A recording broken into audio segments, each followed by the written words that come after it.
से उतना सेवा करो। शिव के मंदिर में सेवा करने का फल ये होता है, अगर बन सके तो इस कथा का ध्यान करना। ब्रह्मचित्त नाम का एक शिव भक्त, जहाँ शंकर भगवान का जल बहता है, वो नाली जितनी दूर तक जाती है, थोड़ी दूर तक नाली देखिए ना मंदिर के अंदर, जम के बोले जरा देखिए, वो बहुत लंबी तो नहीं जाती ना, केवल शंकर की जलाधारी से थोड़ी दूर तक वो पानी जाता है, बाद में खड्डे में चले जाता है। जितनी दूर तक वो नाली जाती थी उतनी दूर तक वो ब्रह्मचित्त शिव भक्त उस नाली को साफ करता था।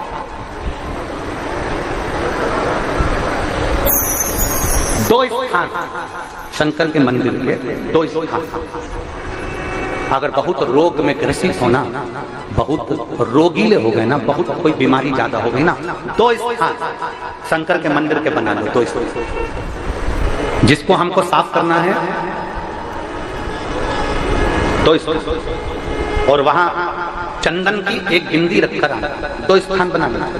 पहला ये जो जलाधारी है, अशोक सुंदरी वाला जो स्थान है, पहला स्थान अशोक सुंदरी का स्थान, जहां पर बीच में एक मोटी सी लाइन रहती है, उसके आसपास में जो जगह रहती है उस जगह को जल से साफ करते हैं, और जल से साफ करने के बाद में उसी को अपने शरीर पर थोड़ा सा लगाइए, हाथ को धो लीजिए, थोड़ी सी चंदन की बिंदी दोनों ओर लगा दीजिए। पहला स्थान। दूसरा स्थान जहां से पानी बहकर जाता है, उस पूरे स्थान पर से कहीं भी एक तुम्हारा मन कर जाए, उस स्थान को थोड़ा सा हाथ से और जल से साफ कर दो, और वहां हाथ को अपने हृदय से या शरीर में जहां रोग है, तकलीफ है, बहुत कष्ट है, बहुत दर्द है, उस स्थान पर लगाओ, और चंदन की हाथ धोने के बाद चंदन की एक बिंदी उस स्थान पर, वो नाली वाली जगह पर कहीं पर भी रख दीजिए।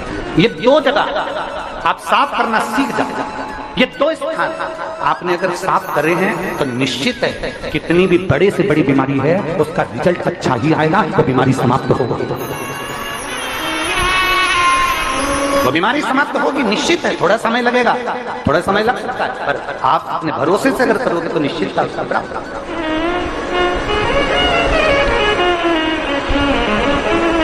ब्रह्मचित्त नाम का एक शिव भक्त शंकर जी की जो जलाधारी थी, उस जलाधारी के सामने जो गुआरी नाली थी, उसको स्पर्श कर उसको धो रहा। प्रतिदिन उसका नियम ही रोज प्रतिदिन समय काल चक्र बदला, शनि ने अपनी को दृष्टि उस ब्रह्मचित्त पर देखी। शनि महाराज ने अपनी दृष्टि दी और ब्रह्मचित्त शिव भक्त पर दृष्टि आई। कल एक पत्र था, एक माता जी ने, उस पत्र को ढूंढेंगे तो समय लगेगा, एक माता जी ने उस पत्र में लिखा कि गुरुजी, जो भगवान का भजन करता है, जो भक्ति करता है, जो आराधना करता है, दुख उसी पर ज्यादा क्यों आता है? कल 2 पेज का पत्र था, हम उसको पढ़ते परंतु समय नहीं मिल पाया। सबसे ज्यादा दुख जो भगवान की भक्ति कर रहा है, जो भगवान का भजन कर रहा है, जो भगवान का स्मरण कर रहा है, उसी को तकलीफ क्यों आती है? शिव महापुराण की कथा कहती है, सोने में खार होता है, उस सोने को जलाया जाता है, तपाया जाता है, कूटा जाता है, खूब जलाते, खूब कूटते, खूब तपाते, और जब आखिरी में तप जाता है, फूट जाता है और उसका खार समाप्त हो जाता है तो वो निखर जाता है। उसी तरह मनुष्य जब भगवान का होने चालू होता है तो भगवान उसको तपाता है, इतना तपाता है, इतना तपाता है कि उसको तपाते तपाते फिर उसको अपना बना लेता है। और जब एक बार वो शंकर का हो गया तो फिर वो भटकता नहीं, शिव का ही रहेगा, फिर वो भटकेगा नहीं, फिर वो शंकर का शंकर।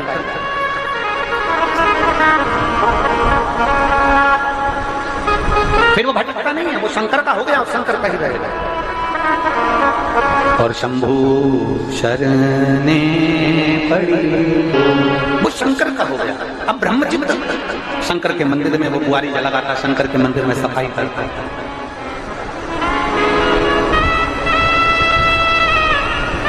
हम तो यहां तक कहेंगे, यहां तक कहेंगे, यदि इन नेत्रों की रोशनी भी अगर कम हो रही है ना, आप चश्मा लगाओ, डॉक्टर को दिखाओ, दवाइयां लो, जांचें कराओ, डॉक्टर बोले ऑपरेशन का ऑपरेशन कराओ, क्योंकि हमने पहले भी कहा कि डॉक्टर शंकर का एक रूप होता है। हमने पहले भी कहा कि डॉक्टर शिव का एक रूप होता है। आप जांच करें, आप डॉक्टर को दिखाइए, और जब डॉक्टर को भी दिखाते हुए आपकी आंखों में अगर आराम न लगे तो फिर किसी शिव मंदिर में शंकर का शिवलिंग हो, जलाधारी हो, और वो जलाधारी का पानी, शिवलिंग की जो जलाधारी होती है वो थोड़ी मोटी होती है। बोलो बोलो, देखा है आप लोगों ने कि नहीं देखा? जिसपे ये शिवलिंग रखा रहता है, ये शिवलिंग जिस पे रखा है वो मोटा होता है ना, तो जलाधारी जो मोटी होती है ना चारों तरफ, तो शंकर पे चढ़ा हुआ जल इस जलाधारी में से जब यहाँ से बहकर आता है, उस स्थान पर अपनी हथेली का स्पर्श करिए और स्पर्श कर शंकर के मंदिर में ही नेत्रों को लगाने का प्रयास करिए। 22 से 25 दिन तक आंखों में लगाने का प्रयास करना। 30वें दिन हमको पत्र लिखकर भेजना कि आपकी आंख की रोशनी बढ़ना प्रारंभ हुई कि नहीं, आपका चश्मे का नंबर ठीक हुआ कि नहीं। नेत्रों पर इस स्थान का महत्व है। ये गणेश और कार्तिकेय का स्थान, बीच में अशोक सुंदरी का स्थान, शिवलिंग, शंकर के ऊपर जो जल गिरता है, शंकर जी की 5 लड़कियां, जया, विषहरा, सामरीवारी, दौतली, देव, जिस पर शिवलिंग रखा है, ये पार्वती जी का हस्तकमल। और ये जो भाग है जहां से जल नीचे गिर रहा है, ये 33 कोटि देवी देवताओं की जो धर्म पत्नियां हैं उनका स्थान होता है, जहां से ये जल नीचे की ओर आता है। उस स्थान पर अपनी हथेली का स्पर्श कर अपने नेत्रों पर लगाना प्रतिदिन प्रारंभ करो। 25 दिन के बाद बात करेंगे कि नेत्र की रोशनी बढ़ती है कि नहीं। जांच भी कराना, डॉक्टर को दिखाना भी कि हमारी नेत्र की रोशनी का कितना अंतर है, जरा देखकर बताओ जरा। देखिए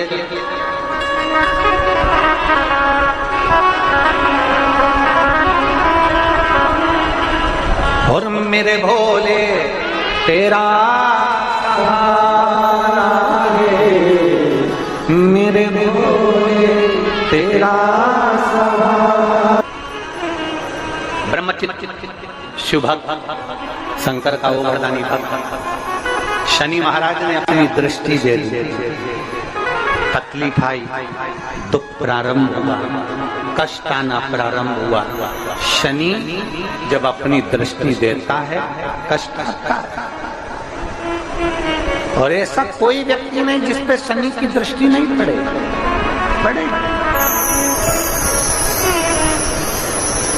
उसका काम है शनि का अपना काम करना, ग्रहों का काम है उनको अपना करना है, वो करेंगे। शनि ने अपनी दृष्टि दी, ब्रह्मचित्त शिव भक्त की धर्म पत्नी का झगड़ा हुआ और झगड़ा होते से ब्रह्मचित्त धर्म पत्नी चली गई अपने माय। घर में 3 बेटे 2 बेटियां थी, वो भी अपने पिता से झगड़ा कर नाना के घर चला। अकेला ब्रह्मचित्त, धन के साथी सब होंगे, पैसे के साथी सब होंगे, तुम्हारे सुख के साथी सब होंगे, पर धन के हिस्सेदार होंगे, जमीन के हिस्सेदार होंगे, प्लाट के हिस्सेदार होंगे, पर तुम्हारे पाप का कोई हिस्सेदार नहीं होगा। तुम्हारे पाप का भोग तो तुम्हें अकेले को भोगना पड़ेगा, अकेले को भोगना है, कोई दूसरा नहीं भोगेगा। इसलिए फिर कहेंगे मत बुरे कर्म कर वरना पछताएगा, भगवान के आंखों से तो बच नहीं पाएगा, तो बच नहीं पाएगा। धन के हिस्सेदार होंगे, प्रॉपर्टी के हिस्सेदार होंगे, प्लाट के हिस्सेदार होंगे, तुम्हारी सत्ता के हिस्सेदार होंगे, पर तुम्हारे पाप का कोई हिस्सेदार नहीं होगा। झूठ बोला उसका भुगतान तुम्हें करना है, पाप करा उसका भुगतान तुम्हें करना है। तुम्हें अपने पाप कर्म का स्वयं भोगना पड़ेगा, कोई दूसरा नहीं भोगेगा। कई लोग कहते हैं ये हमारी अर्धांगिनी है, हमारे पाप का आधा हिस्सा तो हमारी पत्नी भी भोगेगी।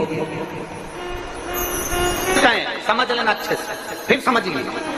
जिंदगी में कितना बड़ा भी डिप्रेशन हो, कितनी बड़ी भी चिंता हो, कितना बड़ा भी टेंशन हो, कितना बड़ा भी टेंशन, कितने भी डिप्रेशन में हो, कितनी बड़ी भी तकलीफ चल रही हो, इन 4 माताओं की गोद में जाकर बैठ जाओ। पहले नंबर पर प्रकृति, किसी पेड़ की छांव में बैठ जाओ या किसी पौधे को लगाना प्रारंभ कर दो, तुम्हारा डिप्रेशन समाप्त हो जाएगा, तुम्हारा टेंशन खत्म हो जाएगा। दूसरे नंबर पर पृथ्वी, किसी स्थान पर एकांत में पृथ्वी माता की गोद में जाकर थोड़ी देर लेट जाओ, तुम्हारा डिप्रेशन समाप्त हो जाएगा, तुम्हारी चिंता समाप्त हो जाएगी। तीसरे नंबर पर गौ माता, कितना भी डिप्रेशन हो, कितनी भी टेंशन हो, कितनी भी चिंता हो, किसी के गौ माता की सेवा में लग जाओ, गौशाला में चल जाओ, गौ माता को नहलाओ, उसकी सेवा करो, उसकी पगाड़ी उठाओ, उसका भोजन कराओ, उसके गोबर को उठाओ, गौ माता के उस गोबर को साफ कर दो, गौशाला को साफ कर दो, डिप्रेशन समाप्त हो जाएगा। और चौथे नंबर पर कितने भी डिप्रेशन हो, कितनी भी चिंता हो, कितना भी कर्जा हो, अपने घर की माँ की पास बैठकर, माँ की गोद में बैठकर, माँ के पास बैठकर अपनी माँ को अपने टुकड़े को सुना दो, तो माँ उस टुकड़े को समाप्त कर देगी, चाहे कुछ भी जोड़।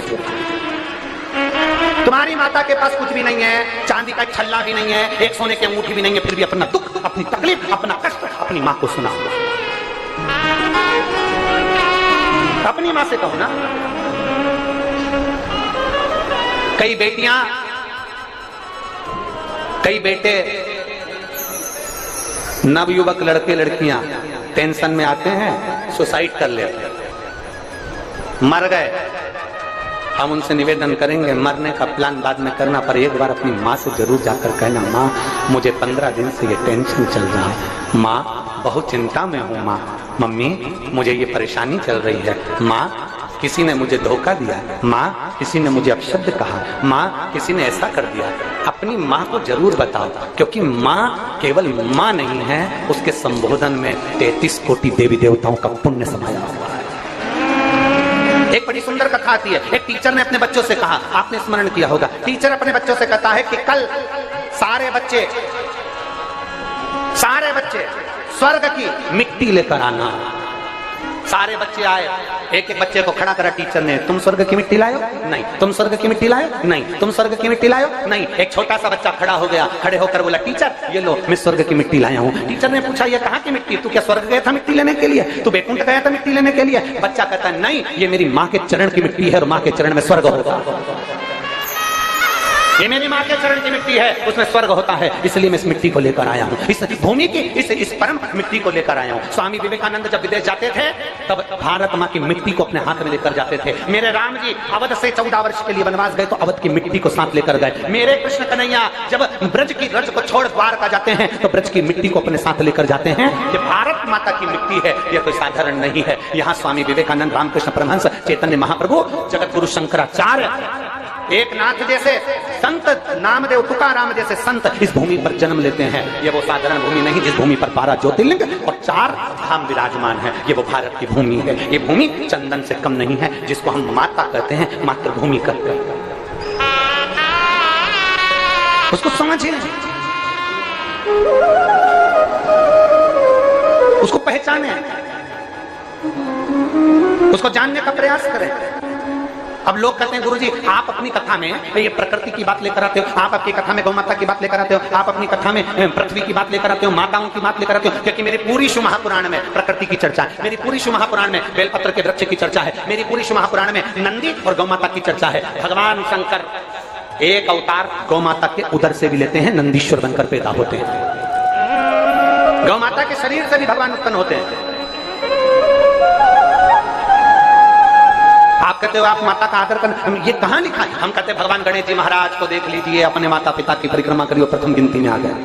जितने भी चरित्र सुनाए जाएंगे शिव महापुराण में, एक चरित्र हमारी इस शिव पुराण का है, उसमें अध्ययन करो। आप अंदर उतरो तो सही। हमने अभी कहा समुद्र के किनारे पर घूमने से कुछ नहीं मिलेगा, समुद्र की लहरों में नहाने से कुछ नहीं मिलेगा, समुद्र की गहराई में जाना पड़ेगा तो मोती निकलेगा। उसी तरह शिव महापुराण के अंदर प्रवेश करोगे तो बहुत मोती छुपे हुए, उसको निकालना है, उसको निकालना।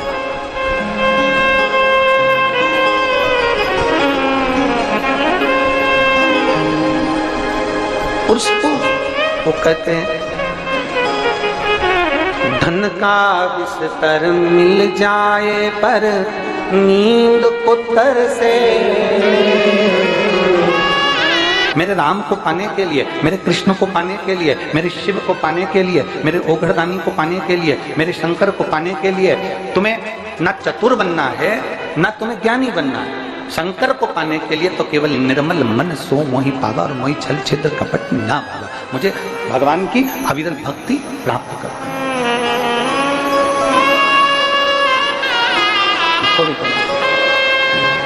केवल एक कर दो बहुत। मुझे भगवान की अविरल भक्ति को प्राप्त कर। जितने भोले बनकर आप भगवान को प्राप्त करना चाहेंगे, भगवान उतने भोलेपन से आपको मिलेगा।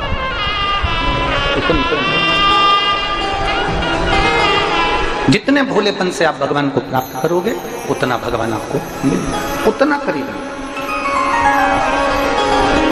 कोई कहते तुम तो अज्ञानी हो, तुम पढ़े लिखे नहीं हो, तुम ढोर हो, तुम प्रसन्न हो जाओ। रावण और हनुमान जी की जब आमने सामने हुई रावण और हनुमान जी जब आमने सामने हुए तो रावण बहुत विद्वान था, उसमें बहुत विद्वत्ता थी, सारे वेद, सारे पुराण, सारे शास्त्र सब जानता था रावण। रावण को सारा ज्ञान था क्योंकि वो विद्वान था। रावण और हनुमान जी का जब आमना सामना हुआ तो दोनों में समता को देखा गया, तो देखा गया कि रावण विद्वान था और हनुमान जी विद्यावान थे। विद्वान अहंकार में फूला रहता है और विद्यावान अपनी नम्रता में डूबा रहता है। हनुमान जी में इसलिए उनको कहता विद्यावान गुणी अति चातुर।